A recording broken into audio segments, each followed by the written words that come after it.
各位观众朋友，大家好，欢迎收看3月12日暗新闻，我是嘉豪。今发生什么大事代？头先就来报您知。已经有10个国家宣布讲暂停使用 AZ 疫苗，疫情指挥中心表示讲，欧美的体质较会读气管亚洲人较袂，台湾目前无要来暂停。今仔日是西部空气品质又搁出现问题咯，要到40个观测站拢出现红色警示，台南站的 PM2.5算是出现全国上界悬的。头领客户资金280万的台新银行理财专员去互起诉，检察官建议法院就要判刑10年以上。国内伫今仔日又搁增加6个对境外入来武汉肺炎确诊病例，而且因全部拢是无症状的感染者。另外，伫咧欧洲有一寡国家甲民众注 AZ 疫苗了后，所发生讲血会结做血疙，甲血管塌掉的情形，已经有10个国家宣布暂停使用 AZ 疫苗。疫情指挥中心表示讲，欧美国家因为因体质的因素，较会发生这款的情形，而这几率是亚洲人的5倍至10倍遐济。目前台湾无要暂停，也会随时做检讨。因为部分的民众注射新冠牛津 AZ 疫苗了后，疑似出现严重血管内底有血疙的情况。但美、挪威甲冰岛这3个國家在宣布暫停給民眾注射 AZ 疫苗。Der er ikke lavet en konklusion om, at det er vaccinens skyld. Og den europæiske lægemiddelagentur var meget klar med også at sige, at det her skal undersøges nøjere. Det kan være en tilfældighed. Der er rigtig mange, der bliver vaccineret. I Danmark er det over 140.000, der har fået vaccinen. 那北欧的国家，意大利甲奥地利也出现疑似疫苗注射了后死亡案例，直接宣布暂停 AZ 疫苗注射。即阵至少有10国宣布暂停注射。而根据统计，欧洲已经500万人注射 AZ 疫苗，其中有血疙的事件通报有30例。位在东南亚的泰国10日赶紧划停然后注射计划。对此，咱国专家认为 ，AZ 疫苗是采用腺病毒当作载体，有可能造成凝血功能无正常。不过，两者是不是有直接的关联，以外要查清楚。腺病毒到身体里面去，会跟血液凝集因素会连在一起，因为这个病毒本身是靠血液凝集这些蛋白去保护它的，所以它会多多少少跟血液凝固系统有一点关系了。对了，欧洲几个国家暂停注射，疫情指挥中心讲，欧美的人种血疙事件发生率比黄种的人较悬，而且根据欧盟药品局上新的声明指出，注射疫苗也是较有帮助。在发生血栓的几率上，国外这个西方人的几率是我们黄种人大概5到10倍，所以他们的这个发生率事实上可以到1/1000到2。欧盟他们也有正式的表示，到目前没有直接的证据来显示这个情况，所以还是呼吁要持续施打疫苗。指挥中心强调，继续观察欧盟调查的结果，国内也未提出停止注射的条件，拢是随时来检讨，希望提供公开透明的资料，让民众放心注射。而咱国采买头一批117000剂的 AZ 疫苗，预计下礼拜37就完成最后一项无菌的检验，一切完成了后就开始注射。即阵医护人员大约有3、4成想要做。记者综合报道。今仔日是西部的空气品质又搁再出问题咯，有要到40个观测站拢出现红色警示，台南站的 PM2.5却是出现全国高度相关的状况。环保署表示讲，面对这回空气污染，西部的涂炭电厂全部拢有减少运作，拜6的空气品质会当改善。不过，对于礼拜暗时到后礼拜四，空气品质又搁要变歹咯，也请民众要爱注意。怪手伫蒙雾中进行河道清理，远远好看的地景也因为蒙雾规个拢看无。12日西半部空气品质恶化，其中台南7站早起9点 PM2.5每点钟的浓度升到全国的上悬，达到130微克，是前一暝的3、4倍，来到对所有人拢有害的红色警示。环保署表示，这是气雾无风，国家上级温泉伤过低所引起的。它的污染物呢，其实都在贴在近地面。水平没有风，垂直的又这个扩散的高度又不足所以整个空气品质就在这个短时间之内呢整个恶化这届这个空气污染主要是本土污染物无法度消透，环保署也紧急协调燃煤电厂全部降载来运营。西部所有的燃煤电厂全部都降载大概有1.7亿度，这个大概有多大呢？差不多是新北市4个月左右的排放量的一个减量。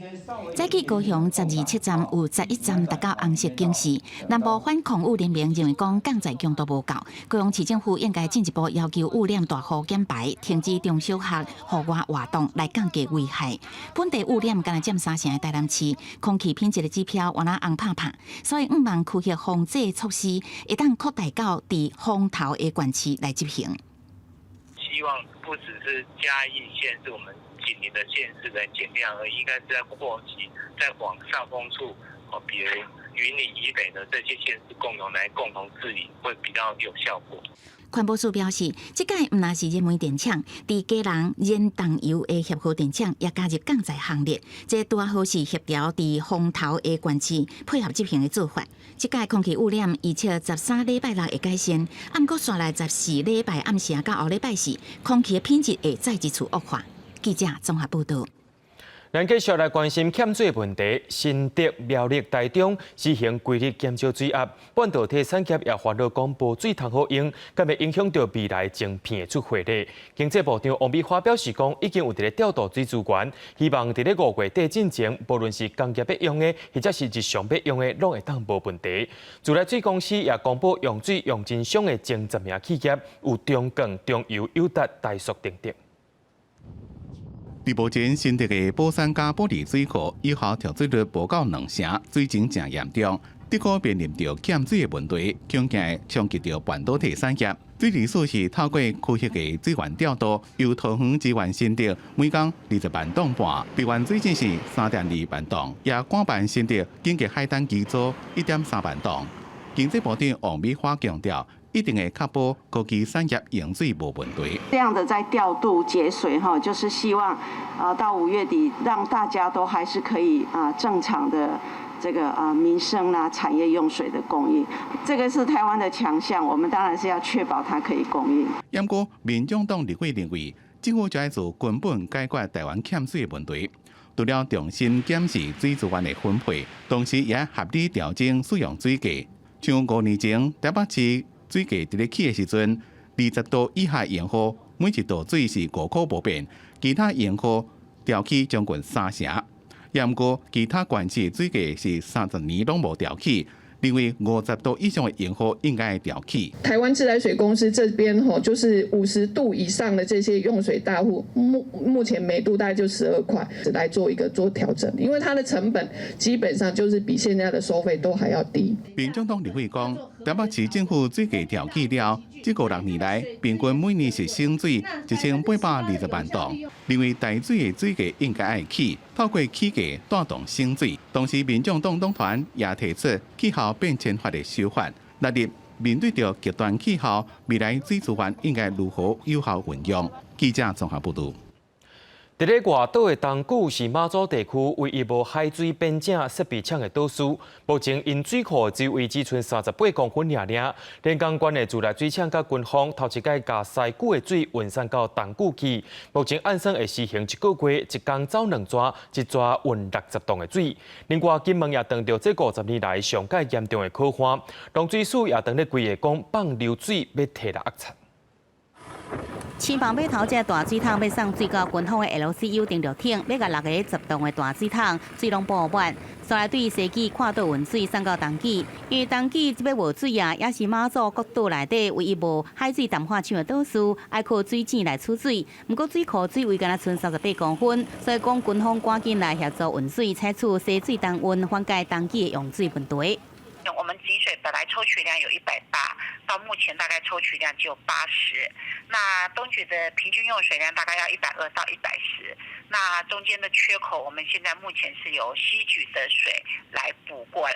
东基水资源运补任务1天2抓，每一抓运水60吨，暂定实施1个月。另外，金门是面临50年来上界严重的渴旱，去年只有落476.5毫米的雨，无到每年平均落雨量的一半。官府讲民生用水即阵无问题，也赶伫个雨柜内啉进前加95位鼻仔加水池乌深。另外，中央在金沙镇设置供应100公顷高量产用水的示范区。种高粱事实上有1800公顷。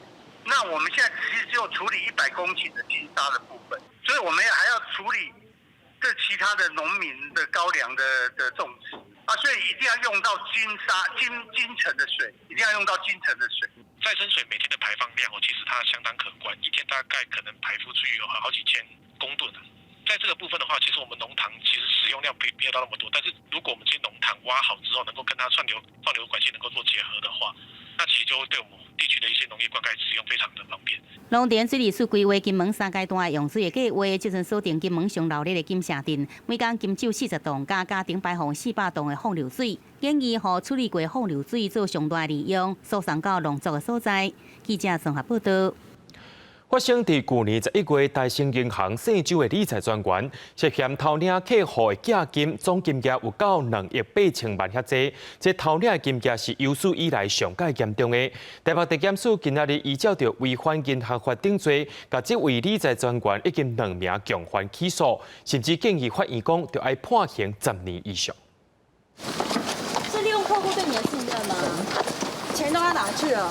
偷咧咧无讲话，大兴银行中和分行姓周的李专，去年11月份，互人发现涉嫌偷用客户存款，金额达到2.8亿。犯下偷领客户金额相关的案件，检方12前早终结，以将违反银行法、洗钱防治法这个罪嫌，起诉姓周李专也甲姓吴、姓周2个共犯，并建请法院判重刑。周姓被告犯后不仅不思悔改，未设法赔偿客户或银行所受的损害，反而积极规划脱产，逃往海外，建请法院从重量处有期徒刑10年以上。检方调查发现，姓周的李专因为个人登记投资失利，为了填补这个亏损，竟然会当客户的钱，利用老客户的信任，透过推销基金、股票这个金融商品，要求对方伫空白出款单点关底也是签名，佮私底下将客户的钱汇入姓吴、姓周共犯的口座内，制造资金断点，最后佮汇入家己的口座。受害者至少6个人。另外，银行局是表示，目前也佮伫咧庭事当中查清楚事实，就会做出处理。目前在研议中的裁处的内容，可能就是说对银行加重处分，违反内控的这个相关的罚度是新台币1000万元到5000万元。那另外呢，就是有关应该负责人员的责任，我们也会来研究看看怎么做相关的处罚。银行局强调，目前已经提出外界肃清理专10届，包含加强内部制度、人员管理，也有企业这方面的管控，建立金融纪律、诚信文化，也有透过问责制度，要追究督导管理者的责任。记者综合报道。香港局发生一桩有史以来上界大战的考驾照弊案，有一位香港局姓宋的员工，甲代办的业者斗空，甲民众收钱了后，说是唔免考试，就当摕到邮电的驾照，而且安尼做已经有10年遐久咯。目前有18位的民众邮电的驾照去互撤销，台东检方也当咧追查。学西邮艇慢慢考化教练陪伴指导，都亲像民众考汽车驾照，上教训班同款，通过笔试实作摕到合法邮艇的驾照。啊，不过，煞逼出史上上大的考照弊案。直接他付钱，不用上课，也不用来考试，他直接付钱，人家就会给他一张照。这种手法伫业界风声真久，去年调查局接到情资，查出香港局姓宋的记者利用职务，甲代办业者交价收乌西钱发假的驾照，时间已经超过10年，涉案民众有2000人，不法所得上千万。民国96年开始起，利用民众想要获取驾照，但是又没有时间去驾训或去考驾照的部分，来跟民众收取所谓的训练费、报名费，那来透过这部分来收取贿赂，那他每一件收取的金额，大概他个人是收取5000到8000元。有检讨了我们的内部的作业流程哦，就是控管了一些那个内控机制，还有限缩了一些承办人的权限。依照这摆法规，民众爱摕到2等邮艇或者是动力小船驾驶执照，爱符合相关学经历资格，佮通过笔试甲实作测验。啊，不过笔试用参考题库，实作要教练陪伫边啊，难度并不悬。练个几个晚上，应该就会通过学科的考试，再加上术科都有教练在船上帮忙嘛，所以应该考过的几率是蛮高的，不需要再花这个费用去拿到这个驾照了。香港局也指出，近10年来，无论是职业或者是自用驾照，考试合格率超过70%以上。要进这种考试方式，民众应该透过合法管道考驾照。目前检方已经起诉50人，18人驾照撤销，继续清查案情。记者综合报道。讲到劳动基金备案，今仔日是头一届团结劳金局国内投资组的组长尤乃文出庭，伊完全唔承认讲伊有犯案，敢若讲伊含保家资产投资的主管有熟悉，也无利益交换的问题，甚至讲只是证券商或者是买远东百汇股票的代志，尤乃文也拢是全部唔承认。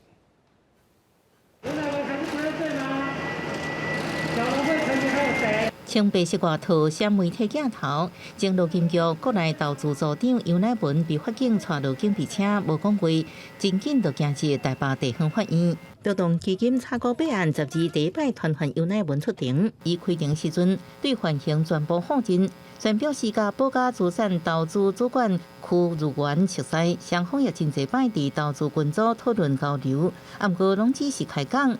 将来无对价利益，也无要求对方动用保家的政经影响力换取高费，佫无只是真侪间大草的券商买远东百汇股票。毋过区入员捌找尤乃文，甲真侪位投信股前伫个餐厅见面食饭，伊表示只是介绍投资人互区入员熟悉。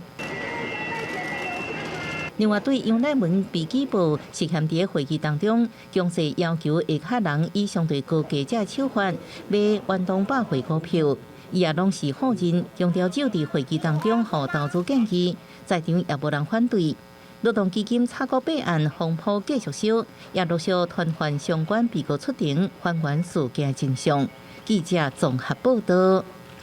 对着阮的镜头来看在地上大条，伫屏东的东港高中，好亲像有规定的学生囡仔做伙食排腹肚，食物中毒，对饭店开始着学生无爽快，送到病院去急诊。目前已经有195个学生去看医生啊，有12个住院，15个留伫咧病院观察。即寡出问题学生拢是食同一间的营养午餐，卫生局也已经要求业者先来停业，相关的菜色也爱送去检验。你有拉肚子吗？ 有，你也拉肚子啊？屏东府营病院的急诊室人客满满，阁有学生小连线来挂号。屏东的东港高中爆发师生疑似集体食物中毒的事件。附近病院对11暗时就得到学生因为老骨头来就医。大概是昨天夜间，大概晚上7、8点的时候，陆陆续续有一些病人进到我们的急诊室哈，大概就是以一些呕吐、腹泻的症状为主，看起来像是一个急性肠胃炎的症状。 有家长讲，囡仔爱讲腹肚痛无爽快，还未入校门就先转来到病院来。急诊的医师是表示，较严重的学生有发烧的状况，嘛有老师出现镜头，判断应该是集体中毒，就马上通报卫生局。到9点统计为止哦。 请假人数231个，主要是高中部以及国中部8年级的学生。涉嫌的供餐的场所，已经预防性的要求他们停业。那有关环境的检体，还有流样的部分，今天也都会送到代检机构去检验。 卫生局表示，收到通报了后，就随车人去营养午餐的厂商的中央厨房来做稽查，嘛已经留有相关的检体做检验，后续就等待报告。2间营养午餐的业者先停业。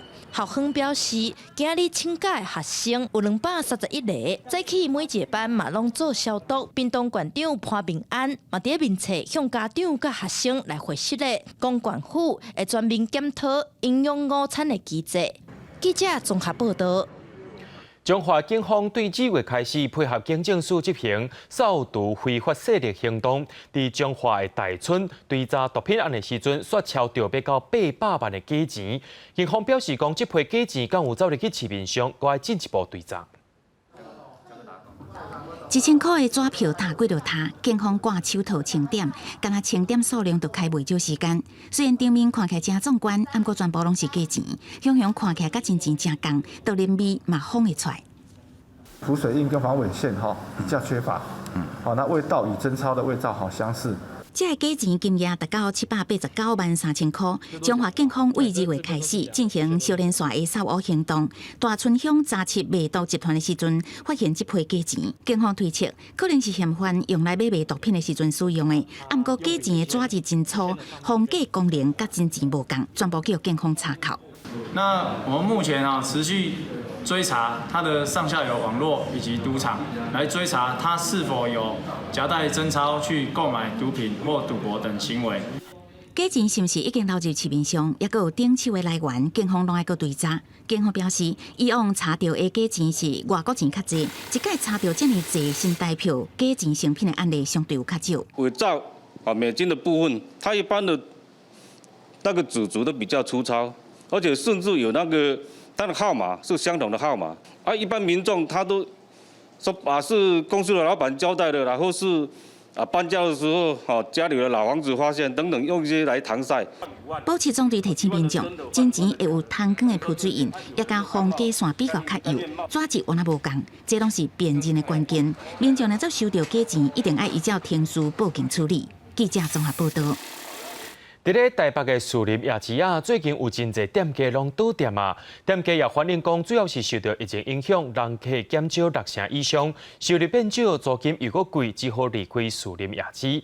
台北市市长处表示讲，今年后半年会针对环境的硬体设备加强，也会规划行销，希望让士林夜市的名声搁再响亮起来。平常时下晡，士林夜市上区外围几号路的店头因讲拢无营业，行较我一个看铁门拢打着要租的广告，过去每个月卡袂到10几万起跳的店租，即阵减到剩6万，不过也是无人要来租。佮行向文林路，过去黄金店面铁门也扭起来，要租的店面佮较多，甚至连营业22年的星巴克门市，去年9月也关起来，敢若剩几间饮料店而已。少一半以上，即使晚上也是一样，都没有人来逛夜市。士林夜市行路地区也无好，40多年的轮饼打工，士林夜市人变真少，是这侪年来真少看到的，因为伊小本经营，才无收起来。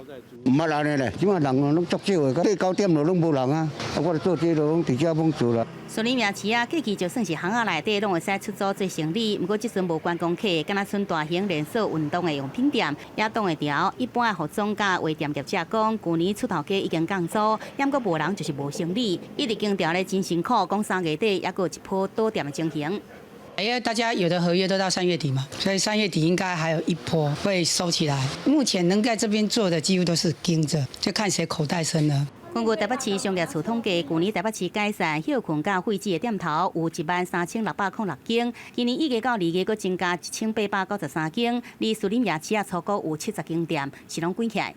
我们市场处这边有市级经济的补助它一些硬体的部分，然后做行销的补助。那甚至明年的时候，相信市府这边也会有一些大型活动在这边进驻。士林夜市国际观光发展协会讲，士林夜市需要重新再造，不过这边国门无开放，外国观光客无多热爱小观光夜市的士林商区，第二代是无多个闹热。记者综合报道。全台湾进前安的区间测速实行了后，确实逼出真侪问题。近了风声讲，公路总局家己伫咧管理的万里磅坑区间测速，去年6月出现故障了后，前一站也已经拆掉新北市交通警察大队表示讲，万里磅坑对107年按区间测速了后，车祸拢有减少，未来也会用临时性的测速来抓违规的民众。进入磅坑车慢慢驶就惊超速违反，为处理违规超速，全台真侪县市拢装有区间测速。不过设了后，却发生校对误开罚单，甚至有治安记录。交通部长林佳龙要求厂商若无法度证明产地毋是中国，佮切开零组件毋是中国制造，爱回收。即马开始也无个补助设区间测速，即马个传出由公路总局第一个自行的万里磅坑区间测速，去年6月出现故障了后，即马已经拆掉。因为它当初建制的时间比较早，那过了保护期之后，那公路总局在评估现场事故已经有改善，那这个部分对于现场的车流还有驾驶人都已经有一定的教育情形下，就暂不予修缮。目前北中南已经设立区间测速路段，也有16个，亲像台北市的新海自强磅坑、桃园西滨快速顶，不过拢是暂停执法的阶段。根据新北市交通警察大队的观测，过去事故真侪万里磅坑为105年29件事故到107年7月，区间测速了后，当年事故降到6件，109年各有4件，死亡数是0。去年6月区间测速故障了后，到即摆也只发生过2件事故，区间管测速撤掉了后，未来也是无定期有移动式的测速。另外，四川磅康公布慢速车号为去年11月底7万了后，已经警示1.8万车次。港一台车电测试慢速车200以上是1500台，慢速车主要分布地点伫19到20公里的所在。尖峰时段出现慢速车的话，那其实会影响到整个北返的一个车流的一个运作。那在离峰的时候，也会造成说慢速车拉大间距之后，也会影响到接下来后续的一个尖峰车辆的一个疏解。高公局表示，下半年会伫四川磅康北上路段各增加3个类车车道慢速车警示系统。年底有关若受慢速车真侪摆违规，也会比较重大超速发布新闻稿对外公布车祸。记者综合报道。国际上要紧，咱做伙来关心全世界疫情。美国总统拜登伫11，也就是武汉肺炎疫情爆发满1年的日子，发表全国性的电视演说。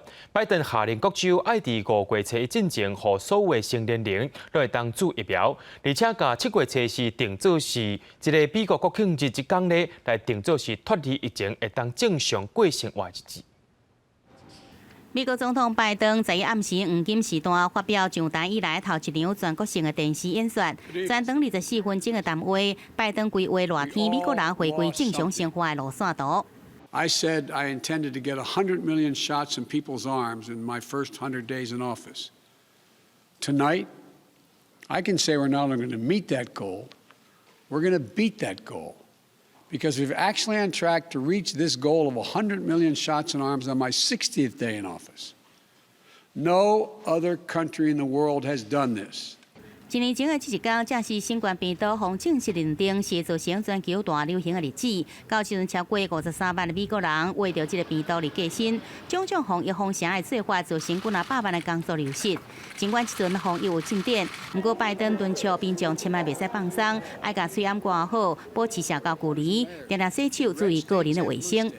First, tonight, I'm announcing that I will direct all states, tribes, and territories to make all adults, people 18 and over, eligible to be vaccinated no later than May 1.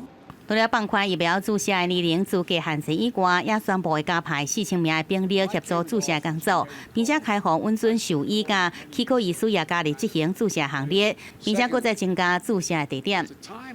If we do all this, if we do our part, if we do this together, by July the 4th, there's a good chance you, your families and friends will be able to get together in your backyard or in your neighborhood and have a cookout or a barbecue and celebrate Independence Day. 拜登伫演说也特别谴责歧视甲攻击美国人的受婚犯罪行为，讲迄毋是美国人做的代志，必须爱停止。另外一方面，迄天早前拜登签署总价值1条9000亿美金的新纾困法案，包含每一个人1400块美金的现金的支票，延长失业的救助甲儿童请用的减税方案，钱上近这礼拜6就会入去户头内底。公视新闻王慧文编译。今仔日是世界卫生组织宣告武汉肺炎全球大流行满1年的日子。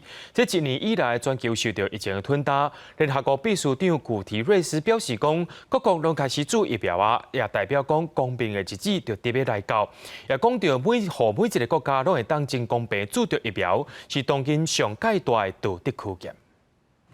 世卫组织宣告新冠病毒进入全球大流行11满1周年。去年这时阵，全球确诊人数无到12万人，有4300人过身。即卖全球总共已经确诊1.1亿个人，死亡人数超过262万人。联合国秘书长古提瑞斯11发表声明指出，一年来全世界面临海上共款的苦难，伊向全世界医疗人员甲其他维持社会运作工作者致敬。佮表示全球公平注疫苗是即卖上大的道德考验。With the vaccine rollout, there's some light at the end of the tunnel. Yet the Secretary General is deeply concerned that many low-income countries have not yet received a single dose, while wealthier countries are on track to vaccinating their entire population. 绿色狗医师拉斐尔去年4月被派来主管一间临时病院的时阵，捌想过家己会伫1年来照顾超过8000个新冠病人。300 a llegar a casi 600 fueron en 12 días. Fueron días complicados, ¿no? Porque se nos duplicó lógicamente todas las cargas de trabajo, pero no colapsamos. Y es que creo que aquí es donde nosotros mismos nos dimos cuenta que la fortaleza que tiene el hospital son sus procesos. 巴西里约郊区一个房园，甲今仔日农业热带新冠病毒感染过身的人。Dia 22 de março vai fazer ano do primeiro sepultamento que nós fizemos aqui de Covid, né? Então, nesse período de ano, a gente teve vários picos, né? Então, sendo que o último foi em janeiro, né? 随着国王卡尔16世古斯塔夫甲王后西维亚是参加佐林霍木宫教堂的悼念追思礼拜，不过王储维多利亚公主翁某煞无伫现场，因为王室发布新闻稿表示，两人确诊新冠病毒，不过只有小可病症，正在居家隔离当中。疫情大流行1年以来，各个学校拢关起来，散家人口增加，甚至出现被判结婚或者是忧郁症史。联合国儿童基金会警告，儿童甲青少年发展的各项指标拢出现倒退率，显示规个世代拢可能继续受到负面影响。公司新闻林浩如评析。讲到日本福岛核能灾害到达已经满10年啊，发生事故现场依然是无法度互辐射污染全部清除，就几百位民众在暗时去到东京电力公司大楼外口表达抗议，因也表达对政府核能政策的不满。另外，全世界核能发电比例上介悬的国家就是法国，伫咧巴黎也类似的抗议活动。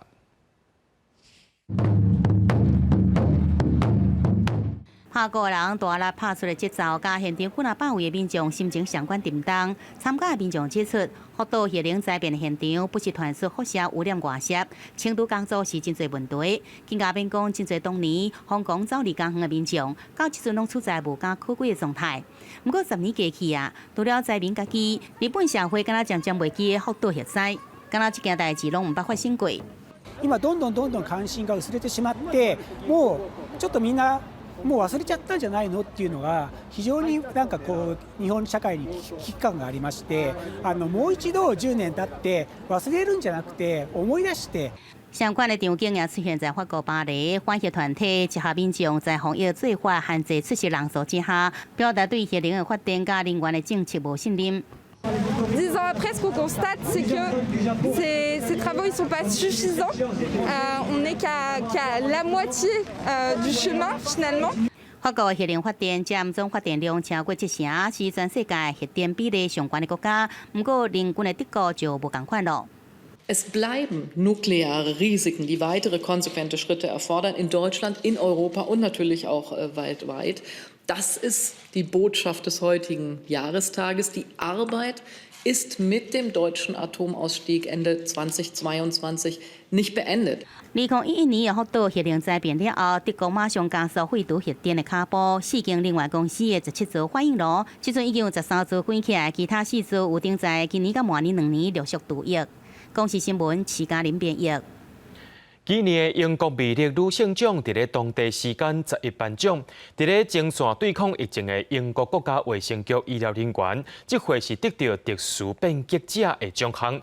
另外，正出名的网球球查某选手大阪德比，是因为替种族歧视的议题出头，伊也得到体育界的魅力女性变革者的奖项。受疫情影响，英国2021年年度魅力女性大奖伫当地11透过英国魅力网站锁定直播颁奖，由加拿大戏剧演员凯瑟琳瑞安主持。得奖人是透过录的影片发表感言。有名网球女将大阪德比因为勇敢为种族歧视发声，得到运动界魅力女性变革者奖项。I wanted to thank you, Glamour, so much for this award. It really means a lot to me, and just to be nominated as, a category as sports game changer, it's definitely very exciting and touching, so thank you so much. 英国年度魅力奖每年拢会伫各项领域中挑选透过行动甲授权来改变家己领域现况，搁扩大到世界舞台上的人。今年的奖项当中有一项特殊变革者的奖项，颁发予英国第一线协助防疫的医疗人员，感谢因伫疫情当中做出的贡献。英国有名服装设计师维多利亚贝克汉也得到流行变革者的奖项。Wow, thank you so much, Glamour. I'm not so sure I deserve to be called a game changer, but thank you so much. This really does mean an enormous amount to me over my career. I've always tried to challenge the status quo and never take no for an answer. Happy birthday. 澳洲歌星凯莉米洛得到编剧者偶像，西班牙演员米莉巴比布朗因为演法护肤品牌，提美丽编剧者的奖项。公司新闻，但是同朋友。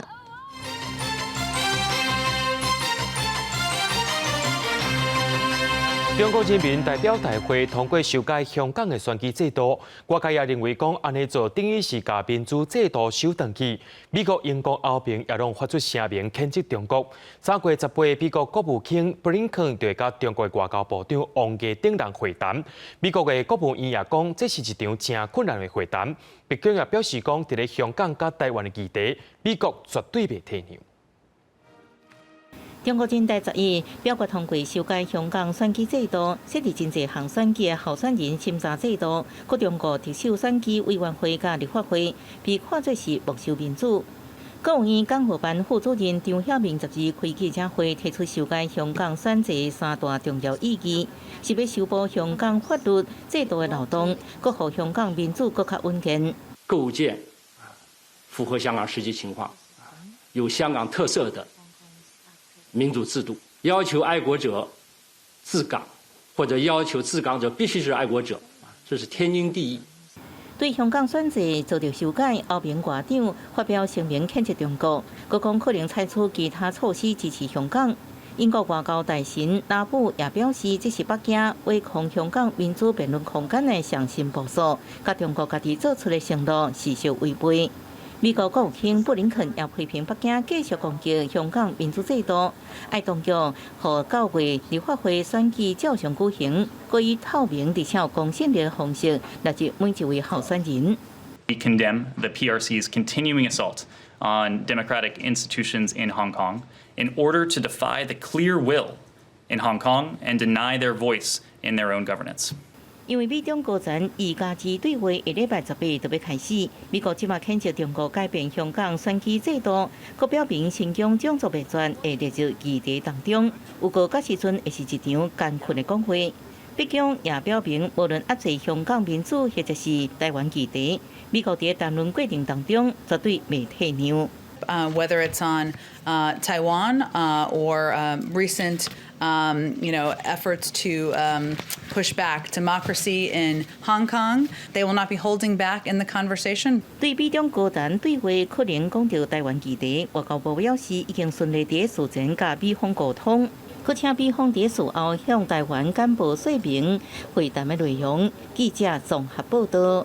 国军的宣传单位《青年日报》11日副刊有刊爱情小说，却因为内容伤过直接引起争议。国防部长邱国正认为讲文章的内容已经无符合正面的宣传，也强调讲会好好检讨。另外，国军协助农民的长头修成也有争议咯。邱国正也讲，这项业务袂影响训练，而且也推动真久啊。国军宣传单位《青年日报》竟然罕见的刊登言情小说，11日伫副刊铺世上传出一个名叫做《秘密基地》的言情小说文章，只是用字用词写甲伤咸，也引起官兵的讨论。《青年日报》强调，作者无禁去写黑暗面，凸显社会的真实面目，有示警的作用。但是外界认为无符合着国军的形象。对这件代志，国防部长邱国正向外界回释了。坦白讲，文章偏离正向报道，让我们全体官兵，甚至于外面一般民间，对我们国军有所了解的正向的一个活动的报道，要跟外面一般娱乐摆下别苗头的话，那我讲这个基本上就不对，这个我会把它导入过来。主任，你有看过《青年日报》的文章吗？我有写过。邱国正强调会改进，政见部也会检讨改进，但是国军的争论最近唔拿这一届。台海情势升温，美国印太司令部司令戴维森示警，中国6年来可能入侵台湾。但是海军陆战队加强建训任务的时阵，却是爆发出屏东恒春半岛的农村欠工。海军陆战队拢总用40天，逐天派出200人协助采收长头，引起基层的不满。郭靖表示，陆战队到采收葱头已经真侪年，伊也要协助推广。没有多派或者少派，都经过一番的一个计划，这个我想应该不至于会有太大影响。那我也请陆战队的干部要多加的说明，给他们疏通，不要造成一个怨怼。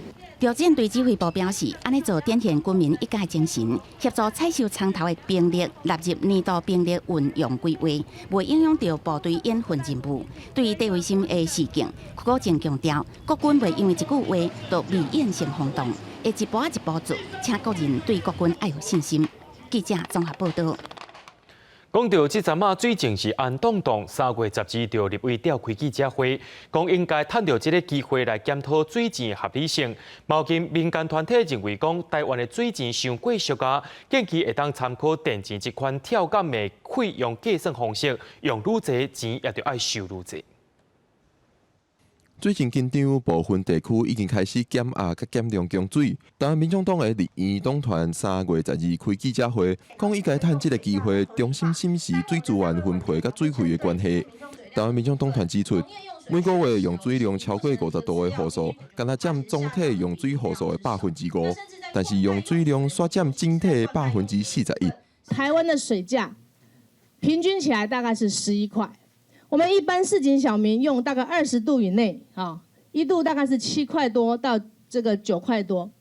那工业大户一个月用4万度以上的多少钱？才12块，来回相差3块钱，你们觉得合理吗？环保团体嘛表示，2016年政府捌提出的耗水费，应该爱来实施伫用水量较悬的用水户。一般用量的民生用水嘛，就依照用水量来调整水价。上无水价就要反映水的开发成本才会使。这个水价起码要反映我们现在原水的开发成本。我们现在1度的水费大概只有10块钱左右，可是我们的就是原水的开发成本都要20-30块钱。其实水价应该要模仿我们的电价。就是根据它不同的用量，合理的用量，然后定不同的这个水费。针对耗水费的部分，水利署表示，目前又搁在了解收耗水费对产业省水的效果，已经有甲产业界沟通收集资料，推出的时间也未决定。那目前各项的诉求我们都已经核实了，那也大致上进行了分析及方案调整。那我们会在跟各界做最好的沟通以后，那再来提出。水价汇率就要台湾自来水公司提出计划，送到经济部的水价审议委员会审议了后，才会调整。台湾自来水公司讲，最近拢咧无用调水，目前也无调整水价的计划。记者郭碧君、张水台北报道。日本当代艺术家奈良美智伫咧干道举办的展览，今仔日是头一天，想袂到透早就有人来排队，甚至爱排2-3点钟才通好入去参观。主办单位文化总会也赶紧发出公告，除了通知民众暂时莫来排队以外，也强调讲，这个展览有到6月中，民众唔免急一时。人是拜甲长乐路日本当代艺术家奈良美智，感谢台湾第311大地震的援助，特别伫台湾办特展，甚至是开展的第一天就吸引真侪人，平均爱排练2点钟到3点钟才入去看。虽然等的时间真长，不过民众讲真有价值。还不到时间就来了，然后来的时候就已经牌子就已经写排队终点，很可爱啊。对啊，你就很疗愈，就觉得值得。它的空间规划跟动线展览，就是对于作品的放置都很不错，就不会那么拥挤。这摆奈良美智带来画图、素描甲雕塑作品，其中第一摆伫海外展出的《月光小姐》。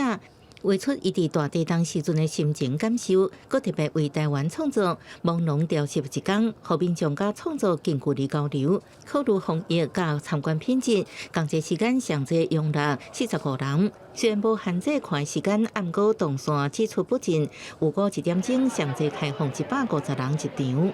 我们今天上午11点的时候，我们就有告诉大家说，今天人数可能会破800，那可能是超越了馆内可以容纳的量。我们全程佩戴口罩，这是一定要的。那另外我们也有要事先请民众填防疫的10连制。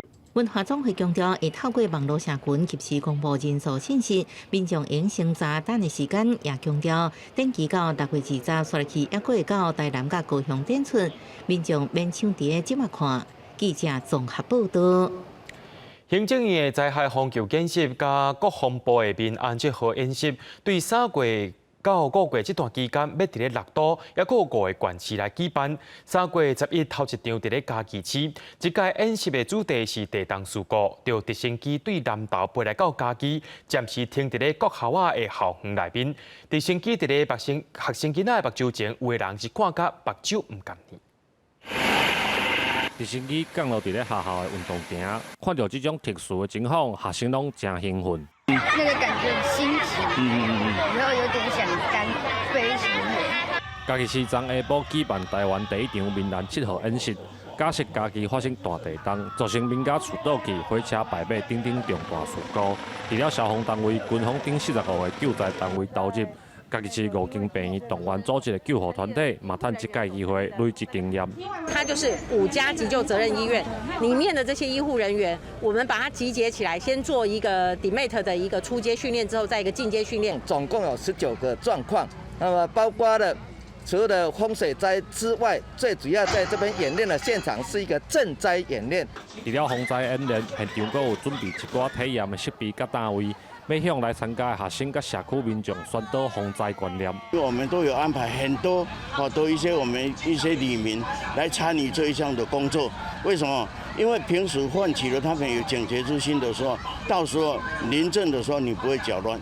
消防局表示，家己地区伫断层带顶悬，面对唔知影当时才会发生的地动威胁，为政府单位到民众，拢需要透过演练，保持警觉的心态，甲正确的防灾观念。记者林慧婷，嘉义报道。新竹市的高峰国小校园内面有饲真侪动物，而且因拢无关伫咧篮仔内，学生会当晚间去接触，伫生活当中学习到生命教育。学生囡仔饲兔仔饲甲真欢喜，每一个动作拢爱真细腻，因为动作若是伤过粗鲁，这小动物会着惊。老师把趁机会教囡仔要安怎来照顾因。它舔进去的毛呢，如果没有排出来的话，会阻塞它的肠胃。喂它们的时候，不要一直嘟它们的嘴，如果它们不想吃，就不要一直逼它。有比较多的动物能让我们认识，然后也可以知道我们怎么养它，怎么对待它。高峰国小内底这些动物，学校平常时就随在因踮校园内底四界散步。学生摆趁下课时间，近距离接触动物。学习照顾动物，其实这一段过程中，其实是一个很艰难、很困难的一件事情。从喂养、照顾跟清理它整个居住空间，这样孩子可以学习到怎么样对待一个生命，是很友善的方式去对待它。如果他们懂得怎么样去照顾这些动物，同样的，他也会用这样的方式来对待他的朋友、对他的家人。目前学校也鼓励学生会使透过参老师甲同学讨论，踮课室内底饲小动物，希望囡仔会当透过不离时的直接体验，了解到爱尊重生命。记者刘君和新竹报道。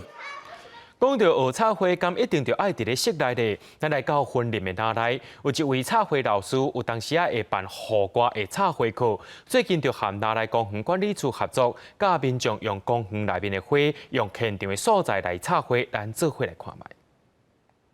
花草毋但会当用来欣赏，花草嘛有足侪无共款的风貌。婚礼有一位花草艺术的老师，伊甲众人分享，特别选伫咧拿来公园举办创意花艺课程，吸引足侪伫咧都市生活的民众，到庄脚来享受文化的生活节奏。平常在台北市上班，那可能都在都市里面，就是真的需要下来做一个身心灵放松的一个感觉，这样子。课程内底除了事先准备的花材。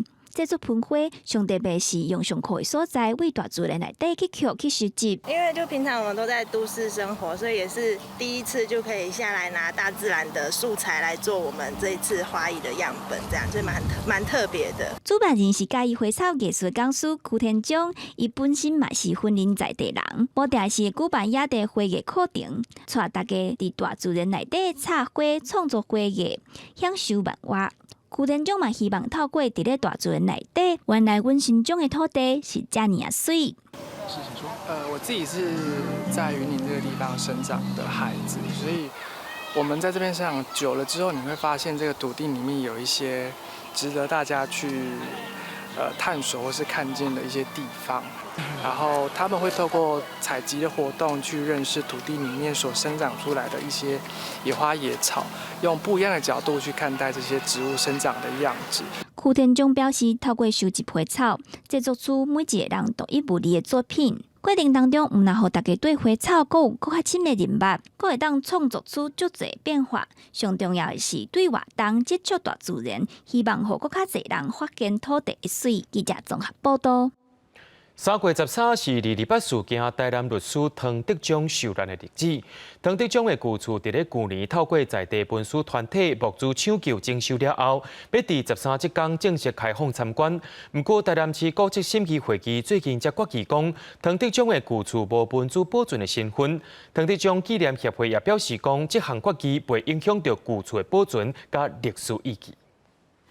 因为我们现在进到这里啊，是汤德章之前他当律师的时候的办公室，这样。正式开放进前，已经有参与募资的民众甲志工先来参观。唐德忠故居的内底一楼历史房间部分保留，看到唐德忠的相片，怀念伊伫遮的生活甲历史。来到2楼，这道厝壁满满拢是人名。去年传出要拆厝的时阵，就是靠遮的群众募资2000万，最后才买到这间厝。可以回忆到以前发生过的事情，包括讲带囡仔来，麦当劳一个介绍，包括看到这都是永远的回忆伫的。民众找到家己的名，足感动的。1907年出世的唐德忠，阿爸是日本人，阿母是台湾人。伊捌去日本读册，返来台南做律师。228发生的时阵，伊是处理委员会台南分会治安组长，维护地方的安全，说互军队掠去刑求。3月13迄天，伊伫当年的大正公园红庆杀，即马遮已经是唐德忠纪念公园。伫友爱街这间厝，就是伊过生进前最后住的所在。伊一世人买的唯一一间厝，就是登记伊的名了，唐德忠就对啦。啊，伊嘛是伫即个所在，因为去议会了，向带走了，就无去倒来啊吼，所以即个所在是伊第一个厝嘛，是伊上尾啊一个厝。开放参观进前，这间厝无法得通过台南市文化资产的审查。不过黄建良表示，这袂影响到故居的保存。无文书身份的状况下，主导权是这个协会，所以协会会当。针对唐德忠历史的精神意义去中心来做现代性的设计。3月13是台南市正义甲勇气纪念日，唐德忠故居开放参观，以后嘛会举办民主人权活动，发扬唐德忠的精神。记者陈嘉文、赖伟做台南报道。明仔载天气时好，也是歹做伙来看预报，恁就知。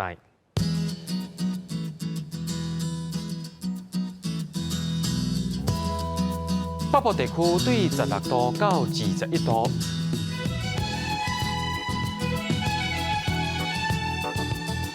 中部地区对17度到26度，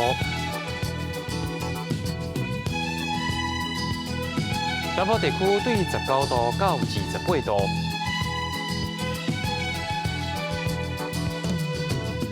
东部地区对17度到24度。